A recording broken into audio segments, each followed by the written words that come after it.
Contrapunto Primera Emisión. Contrapunto Primera Emisión. El pueblo ecuatoriano el pasado domingo. Su visión en torno a este hecho. Mire, no altera. Digo que no altera porque sería un absurdo que la comisión dé paso, bueno, ya dio paso, pero que la Corte finalmente falle a favor de un pedido que por más legitimidad que pueda tener, porque asumamos que cumplió con toda la rigurosidad de los trámites, pero por más riguroso trámite que haya cumplido, nunca se puede superponer el interés de 3 ciudadanos, incluso por más respetables que sean, por sobre la voluntad de los 10 millones de ecuatorianos que estuvimos en capacidad de votar, de los 7 y pico que votamos, de los cuales 7 de cada 10 opinamos que no opinamos, mandamos. Eso es mandatorio, que el Consejo de Participación Ciudadana sea reemplazado por un Consejo Transitorio. Es decir, aquí está por encima de todo la voluntad popular, y la voluntad popular no puede ser vulnerada por una resolución de un organismo de la Organización de los Estados Americanos que ha tardado en otros casos meses y hasta años en admitir solamente demandas internacionales, y en este caso con sorprendente velocidad, pues ya usted ve que está, no sé si a las puertas, ojalá que no, porque están sesionando en Costa Rica en este momento, que no haya pues el pronunciamiento de la Corte, y que desde mi punto de vista no debe incidir en absoluto en la firmeza del pronunciamiento de los ecuatorianos, que ya dijimos claramente qué es lo que queremos de esos 7 puntos que fueron sometidos a referéndum y consulta popular. Perfecto. El presidente de la República llamó a la unidad nacional el día de ayer y de hecho firmó una comunicación junto con los titulares de otras funciones del Estado. ¿Su pronunciamiento respecto a ese llamado? Es que aquí no se trata de defender ni a Lenín Moreno ni al gobierno nacional. Se trata de defender un principio que se llama el de la no intervención. Y estas son decisiones soberanas del pueblo del Ecuador. Y democráticas. Y bueno, no hay nada más democrático que una consulta popular. Habráse visto que una gestión, planteada por tres ciudadanos, insisto, por más respetables que sean, frente a lo que ocurrió el día domingo, que fue una manifestación democrática y abrumadora en favor del sí. Casi 7 de cada 10. Casi 7 de cada 10. Aquí no hay empate técnico, ni que fue una victoria del casi el 40%. No. En matemáticas 2 es más que 1. Aunque a veces sale gente que dice que no es cierto. Bueno, al menos algunos dicen que 3 es más que 7. Bueno, 3 es más que 7, dice. Pero 7 es más que 3, pero aquí más que el tema de las matemáticas es el tema de la soberanía y de la voluntad que manifestó el pueblo del Ecuador de que esos 7 puntos consultados sean pronto ley de la República. Señor prefecto, sobre todo quiero dar un entorno político, porque parece que esto fue calculado. Yo tengo entendido, por lo que he visto en el transcurso de mi carrera, que a veces estas cosas han sido catapultadas, maquilladas, manejadas y en el momento oportuno disparadas. Y esta solicitud a la CID, yo creo que tiene todas estas características. El procurador no es casualidad que se haya ido hace unos 10 días antes de la consulta, no es casualidad que uno de los jueces que está por ahí estaba sentado junto a la puerta de la CID, de la OEA, es decir, todo parecía que iba a conducir a esto, que no creo que no pase a mayores, pero sí deja como una inestabilidad, una imagen dentro del país. Inclusive el expresidente Correa ya les dije que iba a pasar. Yo creo que todo estaba armado para hacer una imagen igual.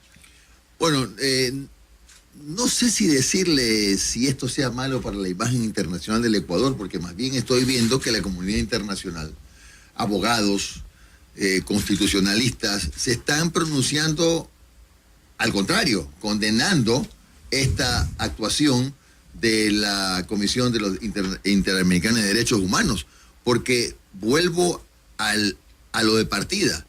La manifestación democrática más pura es una consulta popular o es un referéndum. Y ya los ciudadanos en el Ecuador nos hemos pronunciado.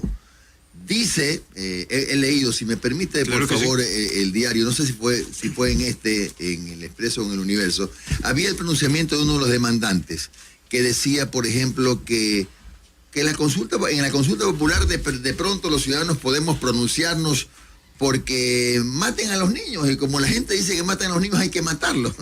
Obviamente, es absurdo. Pero resulta que es una comparación hasta grosera, porque lo que se consultó no tiene absolutamente nada que ver con cosas que no sean relacionadas con el país que queremos, o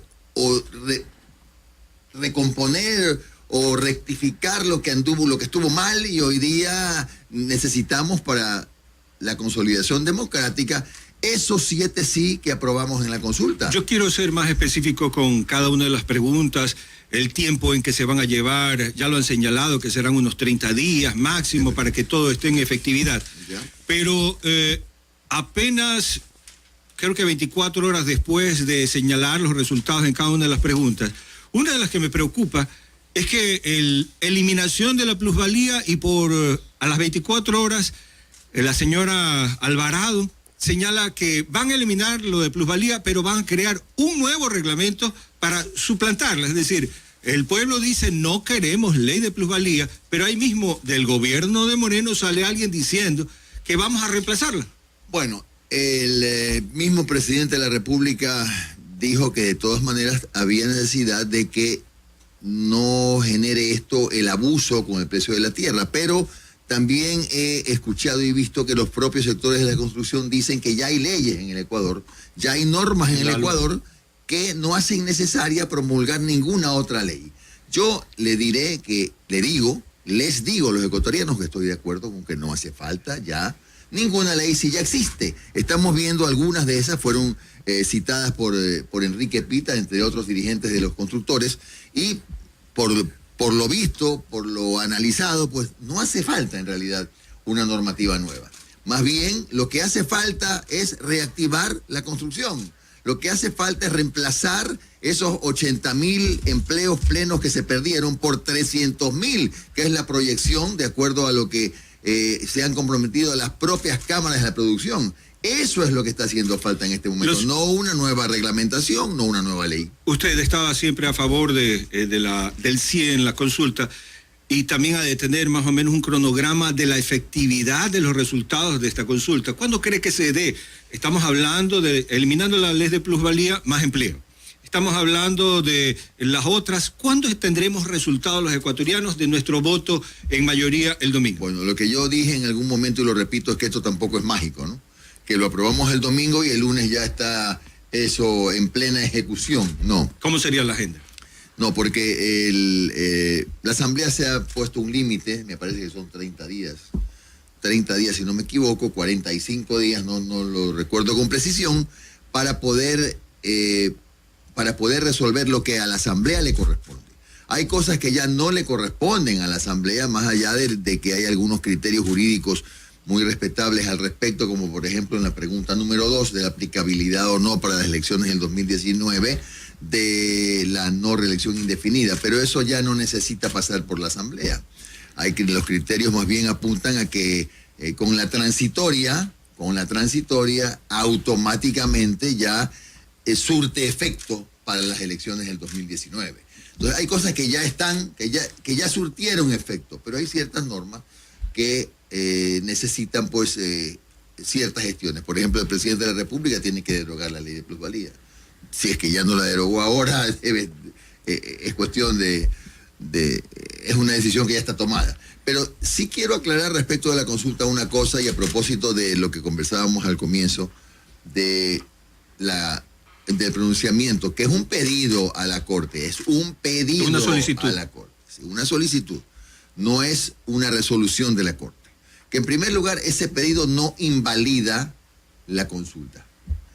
En estricto derecho no la invalida. En segundo lugar, a la pregunta que apunta es a la que supuestamente vulnera los derechos de estos 3 ciudadanos que presentaron la demanda, que es a la pregunta número 3. Y aun cuando mañana o pasado la Corte llegara a fallar contra derecho, contra lógica, contra la democracia, contra la independencia de los pueblos, contra la soberanía del Ecuador, aun cuando eso pase, estoy totalmente seguro que el Ecuador, haciendo valer esa soberanía y esa autodeterminación, no puede allanarse a semejante cosa, porque querría decir que la voluntad de sus ciudadanos no tiene valor. Y es todo lo contrario. Que un organismo internacional puede más que la decisión del pueblo. Yo quiero ir justamente a una inquietud del día de ayer. Me preguntaba mucha gente y también pregunté a unos entrevistados. Ya está saliendo la lista para los que van a reemplazar, los que van a estar en una temporalidad en el Consejo de Participación Ciudadana. Estábamos hablando, inclusive se dieron nombres, la Comisión de Anticorrupción ya dio nombres, pero son nombres, no estoy cuestionándolos ni que son buenos ni que son malos, pero ya tuvieron participación política. Y justamente la pregunta número 3 señala, o queremos o pretendemos los ciudadanos, que no exista gente que ya esté en el entorno, en el juego político, y que estemos reciclando, estemos tratando nombres viejos que ya tuvieron su oportunidad. Entonces la gente, en la mayoría de los que escucho, es que quieren participantes nuevos, jóvenes, que tal vez sea la academia que proponga, que sean los colegios, etcétera, pero no los partidos políticos. Mire, la vejez no descalifica a nadie. Por supuesto que no. Y tampoco descalifica la juventud, porque hay estos criterios, ¿no? Ellos, o los que han aparecido en esas listas, o los que comienzan a aparecer por la experiencia que tienen, importante. Totalmente. Los jóvenes, los de las nuevas generaciones, no porque no saben esto no es para ellos. Tienen que ir ganando experiencia con el tiempo. Con ese cuento, volverán las... ¿Cómo era lo de la... Volverán las oscuras golondrinas. Las golondrinas. O sea, volvemos a lo mismo que no queremos. Porque he dicho que todo en la vida tiene ciclos. Y en política también hay ciudadanos respetables que ya cumplieron su ciclo.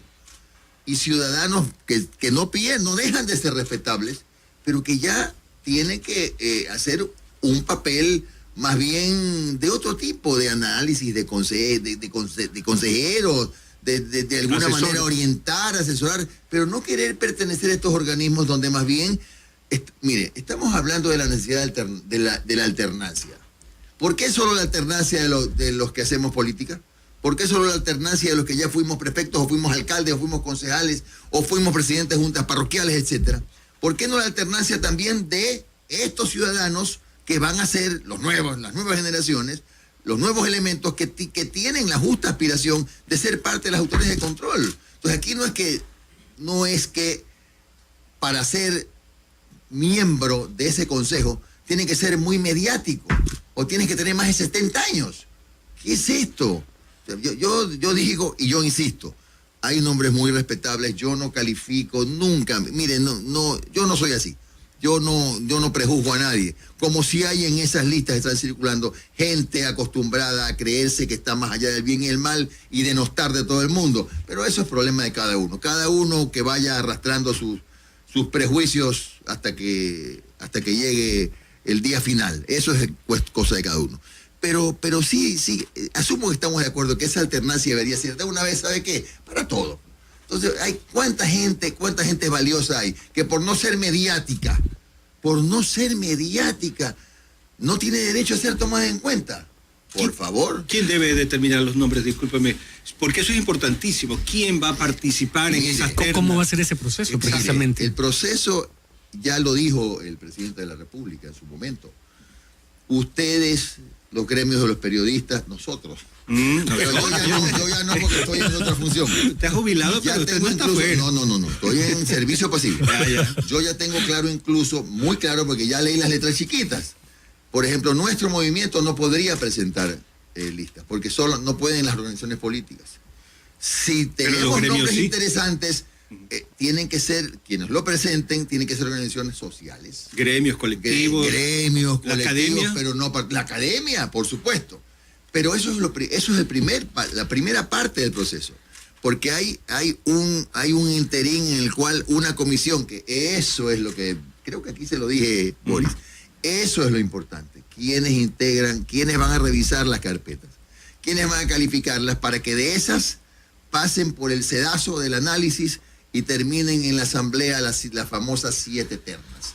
Que finalmente es un interinazgo, ¿no? Son solamente un año, porque luego de eso ustedes y yo vamos a votar por los ciudadanos que van a ejercer las labores de control sin el auspicio de ninguna organización de tipo político. Ahora, Ninguna. lo que se busca también, prefecto, es que en la Asamblea también exista una manera de consenso, porque algunas bancadas ya están cada uno por su cuenta, están inclinándose la balanza. ¿Cómo lograr un consenso cuando llegue al pleno, el debate en la Asamblea, esas ternas que van a ser 7 grupos de esas ternas que se pongan de acuerdo? ¿Habrá que negociar, cabildear para lograr humo blanco? Mire, no quiero usar la palabra desgraciadamente, pero es parte de la democracia, Sí. ¿no? O sea, si aquí creemos que en la asamblea es una suma de apóstoles, estamos viviendo en otro planeta, no en otro país. Todo lo que pasa por la asamblea pasa por acuerdos. Le digo que yo fui en su momento diputado en la época previa a la asamblea constituyente. Todo pasa por acuerdos y no tiene por qué ser todo descalificado. Los acuerdos son legítimos y tiene que haber, pues, ¿no ve que en las ternas famosas estas, siempre, como su nombre lo indica, son 3 nombres, pero no necesariamente eligen al primero? Entonces, allí viene el tema ya, sí, la negociación política legítima, de que se tienen que poner de acuerdo las bancadas para que haya la mayoría y elegir uno de cada terna. Cuando no hay mayoría. Claro, Ahora no hay claro una que mayoría sí. sólida. Con mayor razón hay que negociarlo, ¿no? Y es una negociación política. Lo que pasa es que aquí la gente le tiene mucho miedo a usar ese tipo de palabras, que es una realidad. Es una negociación política. Pero por lo mismo es que ya los nombres que tienen que llegar a la asamblea tienen que ser lo menos cercanos a los mismos de siempre, o a actividades que los acerquen a determinados movimientos o partidos políticos, para que lo que prime sea realmente su formación académica, sus méritos, lo que han hecho en el área social, etcétera, por sobre intereses partidistas. Prefecto, precisamente a propósito de esta reflexión sobre la integración del Consejo de Participación Transitorio, ¿cuáles son las reflexiones, cuáles son las lecciones que nos deja la consulta popular? Perdón. Le preguntaba. Café, pero dígame. Ya somos dos, ¿no? Lo de la consulta popular. Sí. Las reflexiones y lecciones que nos dejó este proceso. Vamos a hablar de un tema que yo creo que es interesantísimo, porque han aparecido papás y mamás del sí, del no, por todo todos niño lados. Tiene más padres y madres bonitos tienen hartos padres. que niño malcriado. Entonces Dicen que gracias a ellos tuvimos la consulta. Me llama la atención. yo dije dos cosas, ¿no? Respecto de las paternidades y maternidades del sí y del no. Yo tengo la película clara. En el sí hubo 3 clases de trabajo, ergo 3 clases de papás. Unos que eran los papás buenos y atentos, que estaban pendientes de su criatura. Otros que pagaban la pensión del colegio, le daban la pensión alimenticia. Y vivían del héroe. Y los otros que no les interesaba si estaban bien o si estaban mal, y simplemente una vez a la semana los sacaban al parque y los regresaban a las 2 horas. Eso es más o menos así. Unos que trabajaron, que hicieron vocería, que caminaron y que la sudaron por el sí. Otros que se hicieron un par de amagues por ahí, un par de declaraciones y un par de tarimazos. Y otros que no hicieron nada, pero decían que estaban trabajando por sí. Esa es la verdad. Entonces, el sí tiene muchos padres, sí, pero unos padres mejores que otros. Que el ciudadano decida a quién le da más mérito en la gestión, eso no importa. La realidad es que fue finalmente un pronunciamiento de los ciudadanos, porque esta fue una consulta profundamente ciudadana. Eso en cuanto al sí. En cuanto al no quiere que le diga, porque yo tampoco estoy de acuerdo con que haya un solo papá. Él no tuvo varias otras ópticas. Y esa es la hay que sumarle, Usted debería dar el detalle. Presionar para que me dé un café. Sí, Bueno, y eso que usted es prefecto a de uno. paso tengo que estar Ni agua le dan a hablando, uno. poniendo el azúcar, moviéndola. No me entendieron el mensaje, ¿no? Aunque sea con el dedo me mueve el café. Para que le den la vuelta Bueno, claro, no puedo hacer todo yo al mismo tiempo. Bueno, y el no, en cambio, no es verdad que fue exactamente 32.35%. El promedio. Se lo debamos, así es, se lo debamos exclusivamente al expresidente de la República. Se lo deban los que estuvieron Bueno, el lunes se lo arrogaron No. inmediatamente. Vamos a hacer una autopsia de ese no. Él no tuvo... Hay varios aspectos para analizar. El primero, indudablemente que de ese 32 y pico por ciento, una parte revela que el expresidente de la República tiene todavía fuerza, y los que piensan que ya está terminado políticamente están equivocados. Eso es mi opinión. Una cosa es ser partidario de un gobierno y otra es ponerme una venda en los ojos. Sigue siendo una fuerza respetable. Pero no el 32 y pico por ciento, porque hablemos en crudo, 12% creo que fue el voto en plancha. Asumamos que ese es un voto muy duro. Pero también hubo un refuerzo, pues, que tuvo el no. El refuerzo primero de los antisistemas, que son esos que siempre están en contra de todo. Hay gente que es así, que simplemente su voto siempre es contra el sistema. Pero hay otro grupo de refuerzos foráneos que tuvo el no. La cantidad enorme de alcaldes, no sé si de prefectos, al menos yo no, de vocales de juntas parroquiales y de concejales. De autoridades que ya no iban a ser trabajaron reelectas. por el no, pero si es que eso fue evidente.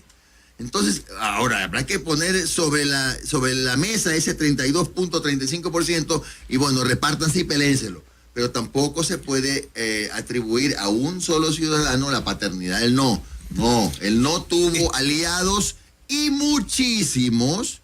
Porque si usted revisa las votaciones en los cantones se va a dar cuenta de lo que le estoy diciendo. De alguna manera, este resultado de la consulta popular va a repercutir en las próximas elecciones sectoriales, sobre todo por los partidos establecidos, los que podrían tener candidatos para la alcaldía. Y hablo muy determinado. En Guayaquil, por ejemplo, el alcalde Nebot saldría para la reelección, ya no puede. Usted para prefecto, ya no puede. Pero entonces abren las puertas para que otros candidatos vengan. Y ahí viene justamente el resultado de la consulta, que podría establecer ciertas directrices. Bueno, más bien la consulta aclara el panorama allí. Así es. Está con claro, números. por ejemplo, que Nebot no puede ser el candidato a alcalde, que Jairala no puede ser el candidato a prefecto. Hablemos en la provincia del Guayas. O en Pichincha, que Baroja no puede ser el candidato a prefecto. Que en Manabí, que Zambrano no puede ser el candidato a prefecto. Peor todavía ahora con el no que ganó en algunos cantones. Entonces, eso es algo que aclara el panorama. Y eso es algo que le va a dar oportunidad a mucha gente nueva. Marco Troya ya no va a poder ser candidato prefecto. Y hay algunas figuras que están en esa misma línea. Eso aclara más bien el panorama. Ya sabemos más o menos cómo se comienza a mover el tablero político. Sin embargo, tampoco significa esta alternancia que se produce una masiva jubilación de políticos, porque si mañana o pasado yo quisiera continuar en el servicio público, si quisiera, se verá más adelante, por ejemplo, en mi caso, yo puedo optar por la prefectura del Guayas, o puedo optar por nada, ¿no? Puedo optar, por la alcaldía de Guayaquil, o puedo optar simplemente por alguna otra actividad, esperar, etcétera. No, tampoco se trata de que sea jubilado masivamente a quienes hacemos política, no. Pero es una buena oportunidad para darles espacios a los que vienen atrás. Y aquí hay que hacerle un llamado más bien a los ciudadanos, para que comencemos a fijarnos menos en el que más grita, en los mediáticos, o en el que más sale en medios de comunicación, o en el que más insulta, o en el que más denuncia, y empecemos a revisar la hoja de vida de las personas que quieren servirnos en las próximas elecciones. Porque qué injusticias se dan en este país, cuando hay muchos casos de gente valiosísima, meritísima, no voy a decir nombres porque... Voy a decir un nombre. Yo le tengo mucho aprecio y mucha admiración, por ejemplo, al doctor Jacinto Velázquez. Por supuesto. Claro que un hombre brillante, transparente, talentoso. Cada vez que usted encuestaba era condiciones para ser presidente, todo, excelente, todo, nivel de conocimiento, todo altísimo. ¿Votaría por él? No. No sé por qué, no reunía sé. todos los requisitos, Así es, no pero quería un dar el voto. 7% cuando fue candidato. Es que ese es el problema. Tenemos que dejar de ser tan faranduleros en las elecciones. No me refiero a mis compañeros de la farándula, ni a mis compañeros de los medios, que tienen también derecho. Yo salí de un medio de comunicación. Pero con esa palabra lo que quiero decir es que tenemos que hacer una elección mucho más consciente. ¿Cómo quieren Más que pesada. se renueven los partidos y los movimientos políticos? Todo el mundo dice lo mismo. Que por qué no se renueva el partido tal, que por qué no. Porque cuando presentan una figura nueva no le dan pelota. Entonces, Eso pasó en las últimas elecciones. y ha pasado mucho. Claro. Entonces, ¿qué tienen que hacer los movimientos y partidos con el dolor del alma en muchos casos? No el nuestro, porque sí le hemos dado mucho espacio a los jóvenes. Buscar a los mismos de siempre, reciclar a los mismos, traerse de otro lado. Para que los números jueguen, comiencen a jugar. Es que las elecciones se ganan Con con números, números. así es. No se ganan con buenas intenciones. Entonces aquí también nosotros, los ciudadanos, tenemos que empezar a entender que ya es tiempo de dar el espacio a gente nueva, a gente valiosa, y esto juega con la misma pregunta número 3, la famosa lista a la que usted se refiere, que ni usted ni yo hemos hablado mal de ellos, Por supuesto. porque además hay varias listas, pero casi todos Están parece que haciendo casi lo todos mismo ya carrusel. cumplieron su respetable y venerable ciclo político en su momento. ¿Cuándo va a determinar si va a ser el candidato a la alcaldía? Mire, le voy a decir que íbamos a hacer una asamblea a fines de febrero, pero no la vamos a hacer todavía. Primero porque estamos dentro de los plazos y segundo porque, aunque parezca mentira, estas elecciones son muy complicadas. Nosotros tenemos que seguir preparando a nuestros cuadros y podemos esperar un poquito más. O dígame qué movimiento ha hecho o asamblea en estos últimos. Nadie lo ha hecho. No, nadie Nadie lo ha anunciado. El único que anunció esa posibilidad fui yo como presidente del Centro Democrático, pero lo hemos evaluado en el buró y hemos resuelto que no hay que Esperemos andar a las tiempo. carreras, esperemos un poquito. ¿sí? Perfecto, nos quedan pocos minutitos. Dos inquietudes. Uno, ¿alguna novedad en la provincia respecto a las lluvias? Y dos, la Universidad Santa María Gracias por parece recordar. que está llegando a su fin. Y es una pena. En tema de las lluvias no hemos recibido todavía ninguna novedad grave y todas las emergencias pequeñas han sido atendidas. Pero en cuanto a la Universidad de Santa María, hoy no voy a revisar la documentación que recién me entregaron ayer. Pero lamentablemente hay un artículo, mire cómo hacemos las cosas difíciles aquí, ¿no? Yo recién me entero que existe un código orgánico de la economía social de los conocimientos, creatividad e innovación, conocido como el Colegio de Ingenios. ¿Usted conocía eso? Bueno, Ni en pelea de perros, eso escuché fue eso. publicado en el 2016 bajo la dirección del señor René Ramírez, que no tiene muy buena química con las universidades privadas, que prohíbe a las universidades trabajar con fines de lucro. Más o menos el mensaje es solo instrúyete y preocúpate de las universidades públicas, ignora a las privadas, no importa si se necesite, da becas para las privadas. Esta es una barbaridad lo que se quiere hacer con la Universidad de Santa María, que tiene 23 años de servicio. Voy a analizar bien este documento. Por lo pronto, mi posición es de rechazo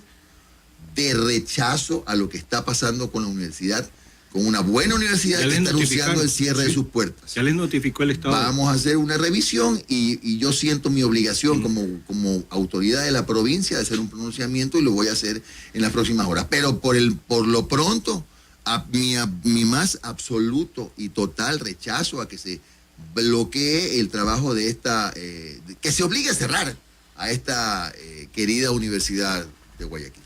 Muy bien, cerramos así este diálogo semanal con el prefecto Jimmy Muchas gracias, Jairala, esta licenciado. entrevista, y será hasta la próxima semana.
Este fue un espacio contratado.